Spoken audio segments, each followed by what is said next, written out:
The data is in. It's been a month officially as of today for this new presidential term.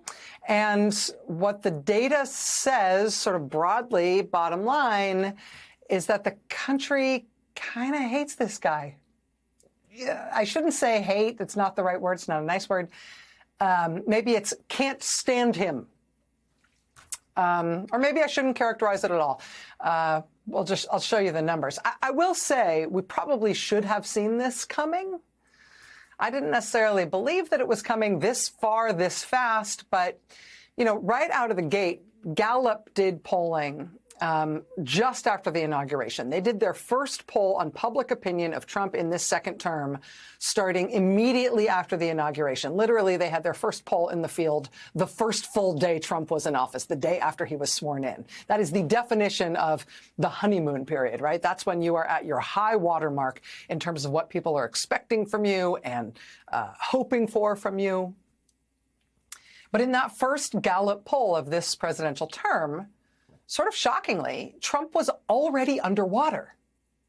In his first week in office, more Americans disapproved of him than approved of him. I mean, only by 1 point, but still, that's unheard of. That's a more than unusual thing in presidential polling. Gallup, in fact, said at the time that in the 70-plus years they have been doing presidential polling, Donald Trump is the only president for whom his approval ratings were underwater right at the start of his term in office, meaning more people disliked him than liked him. So in that first week Gallup poll, Trump was underwater, 47 approving, 48% disapproving. So that means he was coming in at -1. And like I said, that was something we haven't seen with any other president. And to me, actually, it was shocking enough that I didn't think it would stand. I thought that would be sort of an outlier. But now look at this. Gallup just did its follow-up poll, now 1 month into Trump being back in office, and his numbers have gotten worse. He's not -1 anymore. Now he's -6. Which makes him, at this point in his term, not only the most disliked and unpopular president in 70-plus years of Gallup polling, Gallup says it actually puts him 15 points below the average polling for presidents, again, over the last 72 years in which they have been doing this polling. At this point in a presidential term, 1 month in, the average is 15 points higher than where Trump is right now. Nobody has ever started off a presidential term this poorly in the eyes of the American people. I mean, all presidents are above water at this point in their presidencies, right out of the gate. Trump's the only one. Trump was underwater with the American public from day one, and since then, he's been sinking like a cinder block in an ocean trench. I did not know to expect that. You know, to be fair, part of the reason I'd expected that Gallup number might go up and not down is because Gallup's not the only game in town. There were other national, well-regarded quality polls that came out right at the start of Trump's term that did show him in positive territory. Not big positive territory, but still positive. Like, for example, the Quinnipiac poll, which came out in late January, right after Trump was sworn in. It showed Trump doing okay. I mean, not great. But in that poll, he was above water. He was +3. But now, though, again, 1 month in, that same poll, Quinnipiac, oh, it's flipped. He has gone from +3 in his first week in office to -4 now.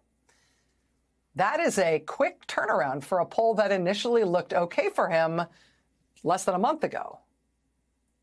It looked okay for him. Now it looks terrible for him. Why is that? Well, it's because Trump's been doing stuff. And what the data shows is that almost every single thing he has done is soundly and clearly, and in some cases, wildly unpopular with the American people. Again, just look at that Quinnipiac poll that shows Trump underwater right now. More Americans disapproving of him than approving of him, right? He was +3 right after he got sworn in. Now he's -4. You can see in the internals of that poll a little bit about what's driving that. Do you approve of Trump's handling of foreign policy? No. Do you approve of Trump's handling of trade? No. Do you approve of Trump's handling of the federal workforce? No. Do you approve of Trump's handling of the Russia-Ukraine conflict? No. Do you approve of Trump's handling of the Israel-Hamas conflict? No, no, no, no, no, no. Do you approve of Trump's handling of the economy? No. No, the American public does not approve of his handling of the economy. And stick a pin in that one, because that one's interesting for a number of reasons, and we will come back to that. But you take a look at the broad areas of responsibility a U.S. president has. And on all these broad points, the American public just says, no, Donald Trump, we do not like the way you are handling any of these issues. And then when you drill down, not just to, you drill down from the broad categories of things to instead the stuff he wants you to focus on, the very specific things he's done, his signature specific issues and his signature gambits thus far since he's been in office, the stuff that he thinks makes him look great. Well, those things are even worse than the broad categories. On those things, the stuff he's doing is catastrophically unpopular. I mean, look at this. This is from the same poll. Do you like Donald Trump's genius idea for Gaza? By a 40-point margin, the American people are against Trump on that. How about DEI, which they've tried to turn into a slur? Do you think policies focused on increasing diversity, equity, and inclusion in the workplace are a good thing? The American people say, yes, actually. Yes, actually, we do think that's a good thing. By a 15-point margin, Americans are for that. How about tariffs? Donald Trump's favorite thing, right? Do you think Donald Trump's tariffs will help the U.S. economy or hurt it? By an 11-point margin, the American people say his tariffs will hurt the American economy, not help. How about Vladimir Putin?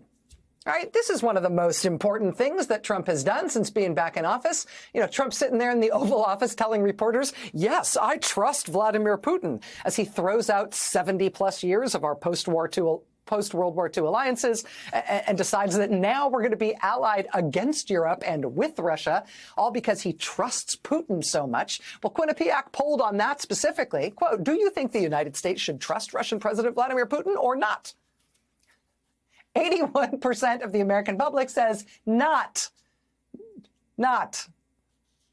But Trump does. The same national polling shows the American public do not approve of Elon Musk. Individually, Elon Musk's approval is minus 12. But everybody else in his government is underwater.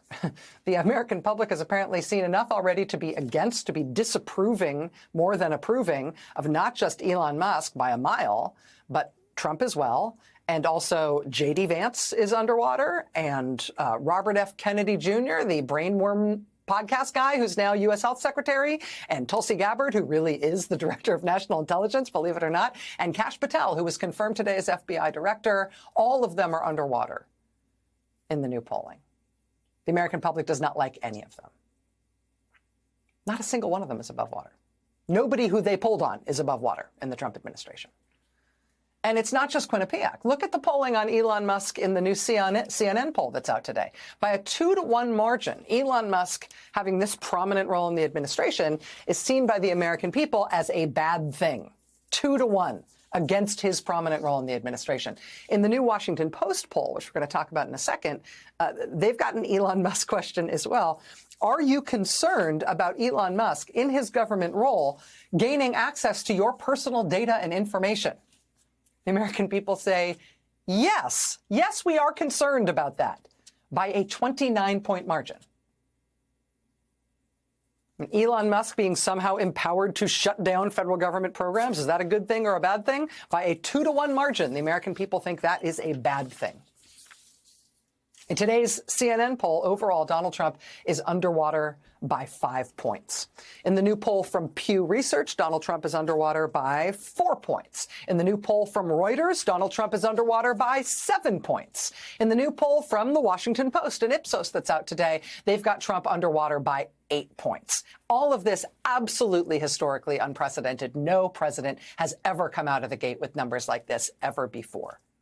And it is across the board. But, you know, on that Washington Post one, look at this. Look deeper into that. They've got a -8. Look, the proportion of Americans who are strongly for him is 27%.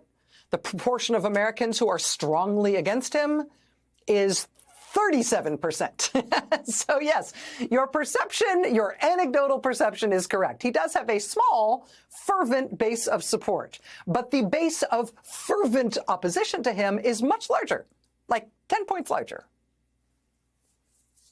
The same poll also asked, do you want the next Congress, the Congress that's going to be elected next year in the midterms, do you want that Congress to be controlled by the Democrats, to act as a check on Trump, or do you want it to be controlled by the Republicans to support Trump's agenda? By a 13-point margin, the country says, Democrats, please. We would prefer the Democrats to be in charge in the next Congress.